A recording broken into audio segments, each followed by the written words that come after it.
The bell above the cafe door jingled, signaling another restless night had begun. The coffee shop, with its dim amber lights and indie playlists, served as a second home for dreamers, loners, and those pretending they didn't feel lost.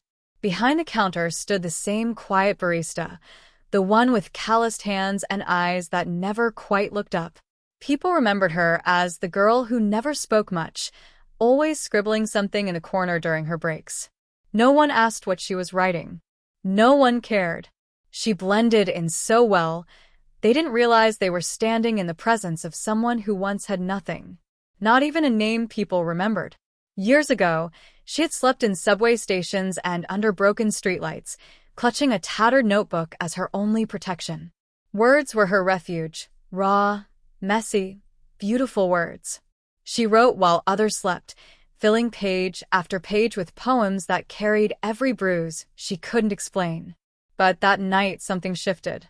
The cafe was hosting an open mic. A few college kids had taken the stage, mumbling half-finished songs or nervously reciting quotes from books they barely understood. The room buzzed with chatter, and no one really paid attention. Until someone joked, "Let the barista speak. She's always watching. Let's hear what she's got." The laughter was cruel, light-hearted on the surface, but soaked in condescension. She paused, her hand tightening around the edge of a coffee cup. For a moment, she considered staying quiet, like she always had. But then, she wiped her hands on her apron, stepped from behind the counter, and walked toward the mic. The room hushed, not from respect, but confusion. Even the manager looked stunned. She didn't introduce herself. She simply opened her notebook, trembling fingers barely holding the worn pages together.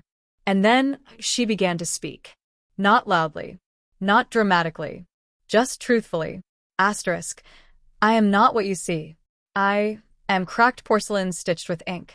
I am a ghost who used to dream of being touched by sunlight, and I remember every time you looked past me. Asterisk. Silence. Not a breath in the room. Not a phone screen lifted. Because her words didn't just touch ears, they tore into hearts. She spoke of hunger, of betrayal, of nights wrapped in newspaper and mornings spent pretending to be okay. She spoke of people who smiled at her while throwing away leftover food, of professors who lectured about empathy but never saw her in the back of the room, clutching every borrowed word like a lifeline. And slowly something strange happened. Eyes that once rolled now welled with tears. Those who mocked her sat frozen, shame flickering across their faces. Even the man who first called out to her, the one who had treated her like a punchline, was staring like he'd seen a ghost. She wasn't reading poetry. She was confessing.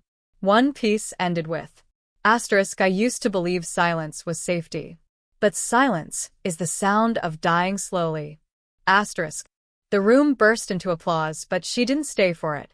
She closed the book, nodded once, and returned to the counter. Back to her place behind the espresso machine, like nothing had happened. But everything had. The next day, someone posted a video. Barista's poetry leaves cafe in tears. It spread like wildfire. Poetry forums, mental health advocates, even musicians began quoting her lines. She's anonymous, they said. A poet with no face, but every feeling. Within a week, her words were printed on posters, tattooed on skin, turned into songs. She never claimed credit. She didn't chase fame. But quietly, she received an email from a small publishing house. We know who you are, it read. And we believe the world should too. She declined. Instead, she asked them to print the poems anonymously and donate the proceeds to shelters, places like the ones she once called home. She said nothing of her past. No interviews. No photos. Just the words. But there was one thing even the internet didn't know. She wasn't just a barista. Years ago, she had inherited a fortune from a stranger, an old woman she had once read poems to in a nursing home, never knowing the woman had no family and had named her in her will.